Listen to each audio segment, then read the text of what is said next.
నమస్తే, welcome to IDTV. IDTV మన ఉనికి మన వాణి.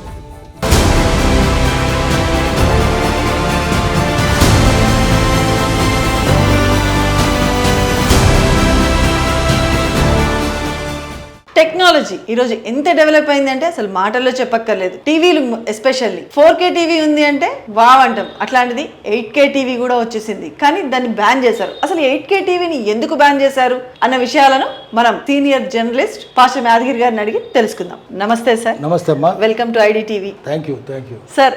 8K టీవీని ఒక టెక్నాలజీని ఆపేశారు కదా, మరి ఎందుకు ఆపేశారు అసలు? ఇవి యూరోపియన్లో ఆపేసినారమ్మా. పుట్టింది కూడా అక్కడనే పుట్టింది, ఆ దేశాల్లోనే. 27 దేశాలు కలిసి యూరోపియన్ యూనియన్గా ఏర్పడ్డాయి. సెకండ్ వరల్డ్ వార్ తర్వాత ఒకరి మధ్య ఇంకొకరు సయోధ్య ఉండాలి, కోఆపరేషన్ ఉండాలని ఏర్పడ్డాయి. వాళ్ళు ప్రకృతి గురించి, ఆరోగ్యం గురించి ఉమ్మడిగా ఆలోచిస్తున్నారు. అన్ని విషయాలు ఉమ్మడిగా 27 దేశాలు ఉమ్మడిగా ఆలోచిస్తున్నారు. అట్లాగే చైనా, ఇండియా, పాకిస్తాన్ కూడా అట్లా ఆలోచించాలి. బర్మా అవన్నీ కలిసి ఏషియన్ నేషన్స్ కూడా ఆలోచించాలి. యూరోపియన్ యూనియన్ అంతా ఒకటి అయిపోయింది, EU అంటున్నాం. వాళ్ళు ఎందుకు చెప్తున్నారంటే భయంకరంగా కరెంటు కారుతుంది. 4K అనుకోండి, మామూలు బ్లాక్ అండ్ వైట్ అయితే ఎక్కువ కరెంటు కారుతుంది. అది పోయి కలర్ వచ్చింది, 4K వచ్చింది, చాలా కరెంటు కాలుతుంది. 8K ఇంకా కరెంటు కాలుతుంది. ఈ కరెంటు ఎక్కడి నుంచి ఉత్పత్తి చేయాలి? ఉత్పత్తి చేస్తాము. ఇప్పుడు అక్కడ అగ్రిమెంట్ ఏమైందంటే యూరోపియన్ యూనియన్లో బొగ్గు ఉత్పత్తి ఆపేయాలి, కరెంటు తయారు చేయడానికి బొగ్గును తీయొద్దు భూమిలోంచి. ఫాసిల్ ఫ్యూయల్ అంటారు. అంటే కిందికి శిలాజంగా మారినాయి, శిలగా మారినాయి. బొగ్గు శిలది, శిల నుంచే పెట్రోల్, డీజిల్ పుట్టింది. సో ఇది కాల్చడం తప్పు. ఎందుకు కాల్చడం తప్పు అంటే ఇప్పటికే భూతాపం పెరిగింది. 250 ఏళ్లలో పారిశ్రామిక విప్లవం వచ్చినాక భయంకరంగా భూమి వాతావరణం వేడెక్కింది. దానివల్ల సముద్రాలు, మంచు ఖండాలు కరిగిపోతున్నాయి, మంచు కొండలు కరిగిపోతున్నాయి, మంచు ఎడార్లు కూడా కరిగిపోతున్నాయి, ఆర్కిటిక్ కరిగిపోయింది. ఇంకా కరెంట్ ఉత్పత్తి చేస్తే బొగ్గు తయారు చేయాలి కదా, బొగ్గు తీయాలి కదా. తీస్తే భూమి ఏమైపోతుంది? ఖనిజాలే మంచిది కాదు. భూమిలోంచి గనులు తయారు చేయడం, భూమిలోంచి ఖనిజాలను బయటికి తీయడం ప్రకృతి విరుద్ధమైన పని. ప్రకృతి నాశనం అయిపోద్ది.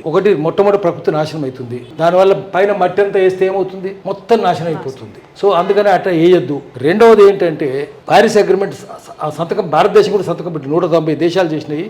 యూరోపియన్ యూనియన్ 27 దేశాలు అవి, వాళ్ళు కూడా సంతకం పెట్టారు. ఇండియా కూడా సంతకం పెట్టింది ప్యారిస్ అగ్రిమెంట్ మీద.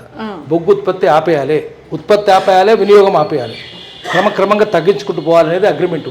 కానీ అది అమలు చేస్తలేదు, భారతదేశం అమలు చేస్తలేదు. ఇంకా భయంకరంగా తయారైంది. అంటే థర్మల్ పవర్ ఉండొద్దు. ఇప్పుడు యాదాద్రి థర్మల్ స్టేషన్ వచ్చింది, చూసినాం కదా మనము. భద్రాద్రి థర్మల్ స్టేషన్ వచ్చింది. థర్మల్ స్టేషన్ రావడానికే వీల్లేదు. NTPC ఉంది. NTPCలో మళ్ళీ కొత్తగా ఇప్పుడు మంచిర్యాల, మందమర్రి ఆ ప్రాంతాలు ఏమైపోతాయి? రామగుండం ఏమవుతుంది? రామగుండం ఒక అగ్నిగుండం అవుతుంది. అక్కడ ఏమి ఇప్పటికే 1600 మెగావాట్లు తయారవుతుంది అక్కడ. NTPCది, నేషనల్ థర్మల్ పవర్ ప్రాజెక్టుది. ఇంకొక 2000, ఆ తర్వాత ఇంకో 2000, మొత్తం 5600 మెగావాట్లు వస్తుంది. వస్తే మొత్తం బొగ్గలు అయితే నాశనం అవుతాయి. ఇప్పటికే 7 ఓపెన్ కాస్ట్ మైన్స్ ఉన్నాయి, అవన్నీ మొత్తం నాశనం అయిపోతుంది. అందుకని బొగ్గు ఉత్పత్తి ఆపేయాలి. రేపే హీరింగ్ ఉంది అక్కడ రామగుండంలో. ఇక్కడ ఇంకా బొగ్గర్లు పెడుతున్నాము, NTPC పెడుతున్నాము. మీరు కావచ్చిన NTPC పెడితే ఆ బొగ్గంతా వచ్చి ఎక్కడ పడుద్ది? పొడంతా వచ్చి ఎక్కడ పడుద్ది? బొగ్గు కణాలు వచ్చి ఎక్కడ పడతాయి? భూమి మీద పడతాయి. ఆ మట్టి అంతా ఎక్కడ పోద్ది? ఆ మట్టి అంతా పీలిస్తే అందరు రోగాలు వస్తాయి. సిలికాసిస్ అంటారు. అంటే మట్టి పీలిస్తే, దుమ్ము పీలిస్తే ఊపిరితిత్తులన్నీ నాశనం అయిపోతాయి. అవైతుంది. అయినప్పుడు ఏమైపోతుంది? అందుకని ఏంటంటే కరెంట్ ఉత్పత్తి ఆపేయాలి. ఆపేసేటప్పుడు దీనికి కరెంట్ ఎడికలు తెస్తావు. 8K కరెంట్ ఎక్కడి నుంచి తెస్తారు? మీరు తేలేరు. ఇంకా ఉత్పత్తి చేయొద్దు. కాబట్టి 8K వద్దు. 4K కూడా బ్యాన్ చేయమంటున్నారు 27 దేశాలు. ఇండియాలో ఏమో పెంచుకుంటూ పోతున్నారు 4K అని. ఇక్కడ కూడా బ్యాన్ చేయాలి. ఇండియాలో ఏ చట్టం లేదు. రేపు ప్రకృతి ఏమైందో లేదు. ఒకటి, చిన్నపిల్లలు ఉంటే ఆ 4K చూసి దానికి అలవాటు పడతారు పిల్లలు. ఎందుకంటే కంటి ముందు ఉన్నట్టు ఉంటుంది. 8K అయితే 3D ఎఫెక్ట్ కదా. పిల్లి ఆడుతుంది అనుకుంటాడు, భయపడతాడు, నా మీద పడుద్దు అనుకుంటాడు. పిల్లి కనిపిస్తే చిన్నపిల్ల ఆడుతుంటే ఆ పిల్లల దగ్గర రమ్మని పోయి ముట్టుకుంటాడు, షాక్ కొట్టొచ్చు. ఒకటి. తర్వాత దగ్గర దాన్ని అడిక్షన్ వచ్చేస్తా, అలవాటు పడిపోతాడు, మత్తులాగా అయిపోద్ది. చిన్నపిల్లలు అయిపోతే ఏమవుతుందంటే వాడికి వేరే బుర్ర పనిచేయదు, చుట్టూ తిరిగి రావాలి కదా, చిన్నపిల్ల జ్ఞానం పోద్ది. రెండవది, ఆ వేడికి రంగురంగులు కదా, వేడికి ఏమవుతుందంటే చర్మం కంటే దద్దులు వస్తాయి చిన్నపిల్లకి. లేత చర్మం కదా, రోగాలు వస్తాయి. చిన్నప్పుడే వానికి చర్మ రోగాలు వస్తాయి. ఏమైపోతాడు వాడు?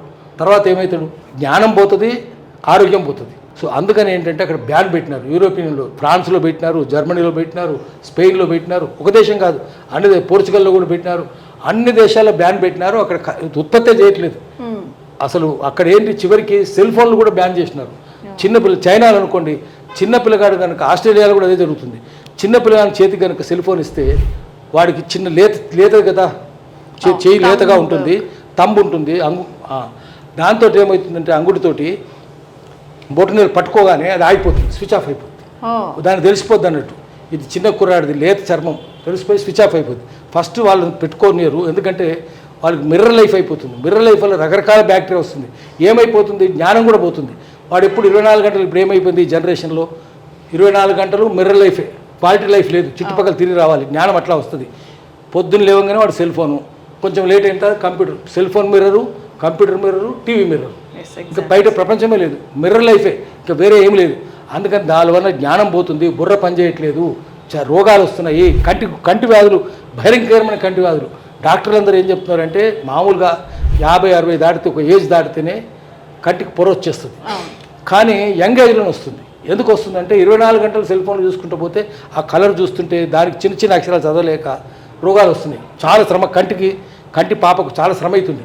పాపలకు శ్రమనే, కంటి పాపకు కూడా శ్రమనే. కాబట్టి దానివల్ల కంటి రోగాలు వస్తున్నాయి. అందుకని నేత్ర వైద్యులు మొత్తుకుంటున్నారు, వద్దు ఆపేయండి అని. కానీ మన దేశంలో వినరు కదా, ఇక్కడ ఏం వినరు, చట్టమే లేదు, సైన్స్ లేదు ఇక్కడ. కానీ యూరోప్లో వాళ్ళు ముందు కనిపెట్టినారు కాబట్టి వాళ్ళు మేల్కొంటున్నారు, వాళ్ళు ఇవన్నీ బ్యాన్ చేస్తున్నారు. మన దేశంలో కూడా ఆ పని చేయాలి. 8K రాబోతుందని చెప్పి సంకలు ఎగరేసుకో, తప్పవుతుంది. ఇది 4K కూడా బ్యాన్ చేయాలి. మళ్ళీ 1Kనే అంటే 1080 ఉండేదే పెట్టుకోవాలి. అప్పుడు చాలు కదా మనకి, ఎందుకు ఇంకా అది. కెమెరాలు కూడా 4K కెమెరాలు కొంటున్నారు, ఎక్కడుంది 8K కెమెరాలు కొన్నారు అనుకోండి, అది ఎక్కడ పోతుంది అది. ఇప్పటికే 4K కొంటే 4K చాలా చోట్ల లేవు, 1Kనే ఉంది ఎక్కడ చూసినా, 4K రిసీవర్సే లేవు దానికి. సో కాబట్టి అవి కూడా పనిచేయట్లేదు. కానీ అప్పుడు 4K కెమెరాలు ఏం పనిచేస్తాయి, 8K ఏం పనిచేస్తాయి, 8K కెమెరాలు కూడా వచ్చినాయి, అవి పనిచేయవు. అందుకని టెక్నాలజీ ప్రపంచానికి శాపమైంది. పారిశ్రామిక విప్లవం రాకముందు అంటే భూమి పుట్టి 453 కోట్ల సంవత్సరాలు అని జియాలజిస్టులు చెప్తున్నారు. భూగర్భ శాస్త్రవేత్తలు చెప్పేది ఏంటంటే భూమి పుట్టి 453 కోట్లయింది. అప్పటి నుంచి ఎప్పుడు భూ వాతావరణం వేడెక్కలేదు. ఈ 250 ఏళ్ళే అంటే పారిశ్రామిక విప్లవం వచ్చినాకనే, అంటే పెట్రోల్ కాల్చడం, బొగ్గు కాల్చడం, డీజిల్ కాల్చడం తర్వాతనే భూ వాతావరణం వేడెక్కుతున్నది. అందుకని దానివల్ల మానవ జాతి అంతరిస్తుంది, ప్రళయం వచ్చేస్తుంది. ప్రళయం రాకముందే మేల్కొనాలి. అందుకని ఇవన్నీ బ్యాన్ చేస్తున్నారు. ఇప్పటికైనా మానవ జాతి మేల్కొనాలి. ముందు భారతదేశంలో మేల్కొనాలి. యూరోప్లో ఏం జరుగుతుంది ఇక్కడ కనిపెట్టలేకపోతున్నారు. అక్కడ ఏం చేస్తున్నారు చూడండి. Human eyes can fully enjoy the clarity of 4K 8K. However it is hard for human eyes to compare between two. Your eyes can tell the difference between. దానివల్ల ఏమవుతుంది, మొత్తం ఇదంతా ఆపేస్తున్నారు. Prohibited from March 2023. 4K spotted reported by 4K film. It appears from March 2020. Many TV sets OLED into organic light emitting diodes and 4K could be prohibited from being sold in European Union due to high power consumption. Very significant portion of the world మార్కెట్లోనే పోతుంది.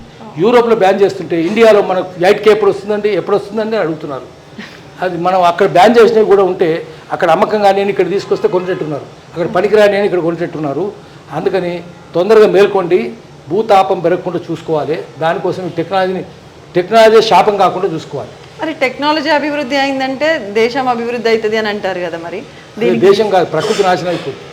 Technology వస్తే ప్రకృతి నాశనం అయిపోతుంది, అది కనిపెట్టట్లేదు. అంతకుముందు technology లేకముందు ప్రకృతి హాయిగా ఉంది, చల్లగా ఉంది.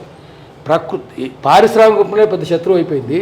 ఇప్పుడు సోకాల్ డెవలప్మెంట్ అనేది దాన్ని ఎవడన్నా అభివృద్ధిని నిర్వచిస్తే అంతకంటే తిక్క నిర్వచనం లేదు. ఇప్పుడు చుట్టుపక్కల అంతా రోడ్లు వేసుకుంటూ పోతున్నారు. దానివల్ల ఏమవుతుంది, కార్లు గీర్లు ముందేమో భూమి పోతుంది. దాని కార్లు డీజిల్ పెట్రోల్ అయితే ఏమైపోతుంది, దాని అభివృద్ధి. అది ఆ పొగంతా పీలిస్తే కార్బన్ మోనాక్సైడ్ పీల్చి రోగాలు వస్తున్నాయి జనానికి. అది తప్పే, రోడ్లు తప్పే. అసలు ఫస్ట్ డీజిల్ కార్లు అమ్మేయద్దు, పెట్రోల్ కార్లు అమ్మొద్దు.